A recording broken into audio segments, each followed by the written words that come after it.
Dan dalam penyiraman jangan menyiram bagian bunga ya teman-teman. Kalau kita menyiram di bagian bunga nanti jadinya seperti ini. Nih, padahal ini bukan bunga tertua ya, tetapi ini sudah layu dan ada yang sudah rontok. Ini karena terkena air.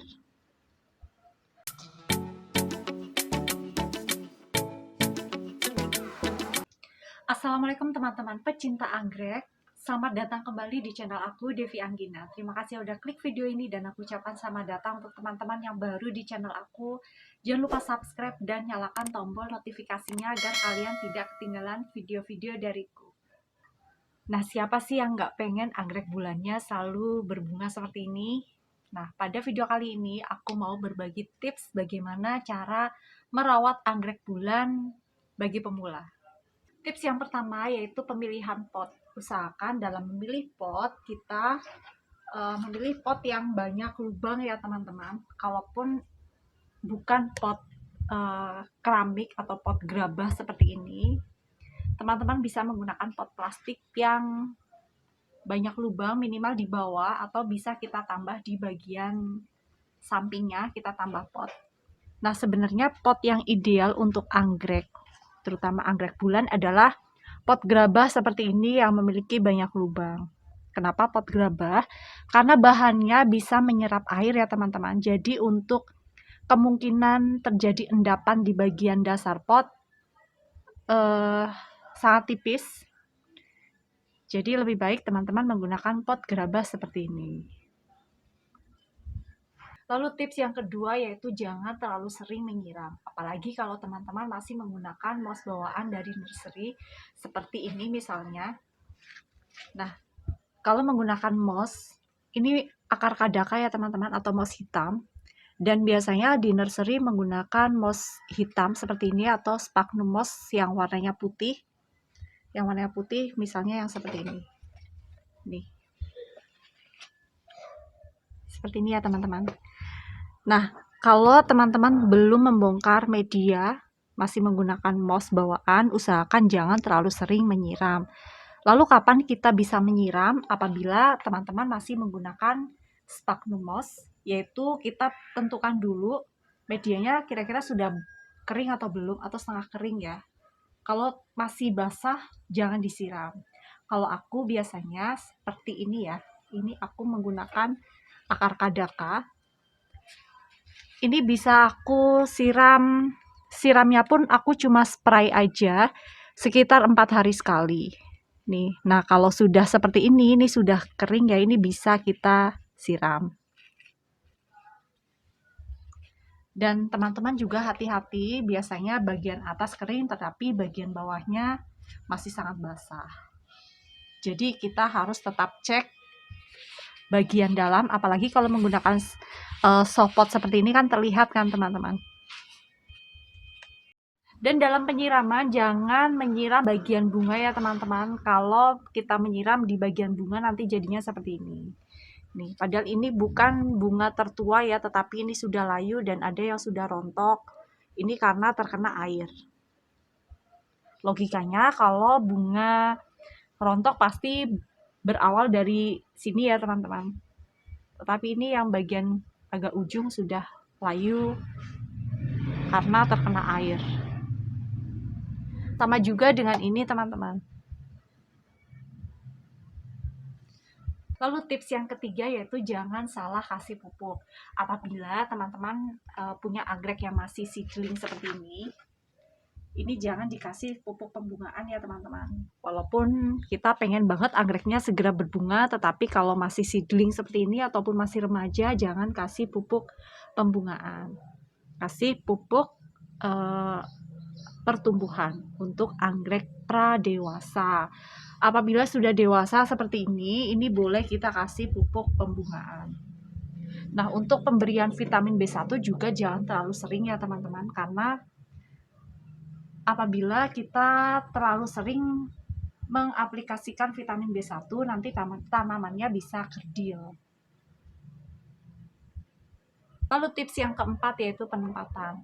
Usahakan jangan letakkan anggrek bulan langsung terkena sinar matahari ya teman-teman, tetapi kita letakkan di bawah naungan seperti di bawah paranet ataupun di teras.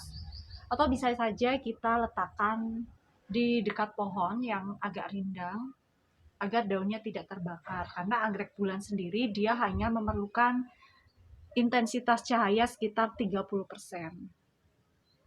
Selain memperhatikan penempatan terkena sinar matahari atau tidak, kita juga harus letakkan anggrek bulan di tempat yang sirkulasi udaranya bagus. Kecuali kalau kita gunakan anggrek sebagai pemanis ruangan ya teman-teman. Misal anggrek bulan yang kita letakkan di ruang tamu untuk mempermanis ruangan, tetapi jangan selalu di sana karena sirkulasi udaranya kurang bagus dan anggrek sangat memerlukan sirkulasi udara yang bagus. Jadi kita bisa sesekali mengeluarkan, dan kalau bunganya sudah rontok, sudah habis, kita rawat kembali. Untuk pembungaan kembali kita bisa letakkan di tempat yang sirkulasi udaranya bagus seperti di teras ataupun di halaman rumah. Sebelum aku lanjut, teman-teman yang belum subscribe ataupun yang udah sering nonton tapi belum subscribe, subscribe dulu ya. Dan jangan lupa nyalakan tombol notifikasinya. Lalu tips yang kelima adalah memotong batang yang sudah tidak produktif lagi. Ada dua jenis batang dalam anggrek bulan, yaitu batang yang masih produktif dan batang yang sudah tidak produktif lagi. Kalau ini walaupun bunganya sudah habis ya teman-teman, tetapi ini batangnya masih hijau dan masih segar, berarti ini masih produktif. Masih memungkinkan dia mengeluarkan spike ataupun keiki di ruas-ruas ini. Ini sebenarnya bisa kita kupas ya teman-teman, dan kita bisa olesi hormon perangsang tubuh.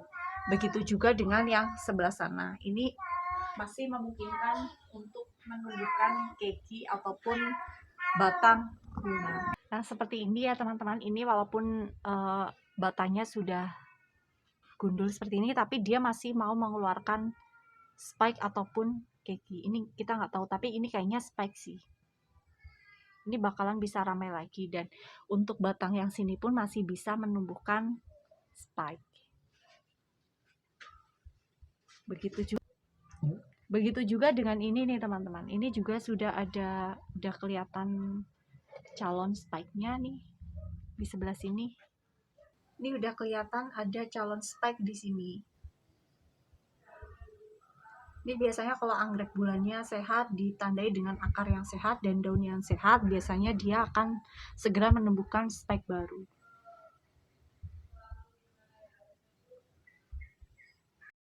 Lalu batang apa yang sudah tidak produktif lagi, yaitu seperti ini nih teman-teman. Ini sudah kelihatan warnanya beda ya.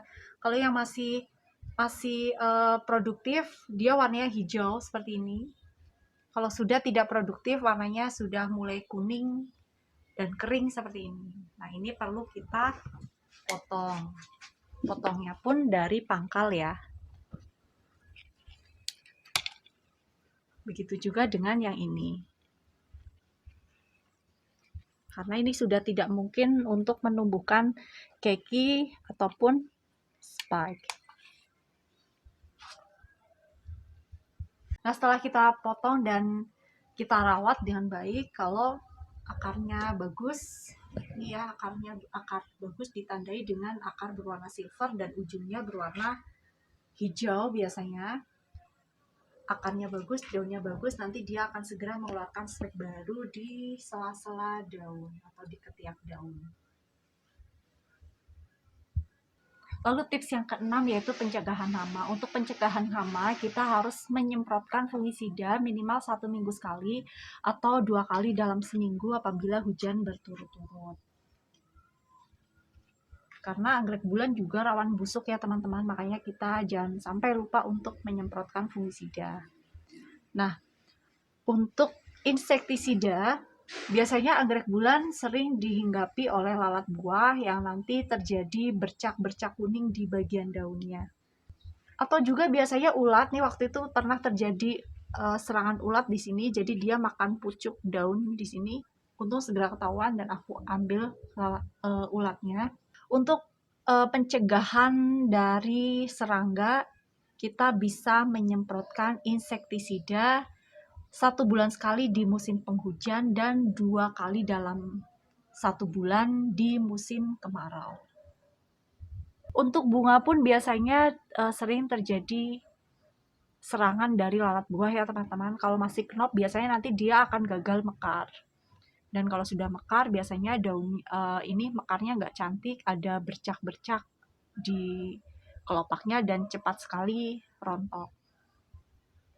Untuk pemberian insektisida kita bisa lakukan ke semua bagian dari perakaran, daun, batang, dan juga bunga. Teman-teman yang lagi pengen melihara anggrek bulan, kebetulan aku punya nih teman-teman, ada usia dewasa dan juga ada yang seedling. Nah, untuk dewasa ini kita tinggal rawat dia dan kita kasih pupuk pembungaan secara teratur, nanti dia akan segera mengeluarkan spike. Nah, untuk harganya, untuk dewasa seperti ini, untuk per satuan harganya 70.000. Dan apabila teman-teman ambil banyak, pastinya dapat harga yang lebih murah. Nah, untuk seedling, ini aku juga ada seedling usia sekitar 7-8 bulan. Dan daunnya sudah agak gede nih. Ini segini. Ini juga bisa teman-teman dapatkan. Bisa order ke aku. Ini harganya juga murah teman-teman. Ini 20.000 per plannya. Apabila teman-teman beli ecer, apabila teman-teman membeli 20-30 plan, nanti harganya juga beda, yaitu 17.500. Dan apabila teman-teman mengambil di atas 50 plan, nanti harganya 15.000.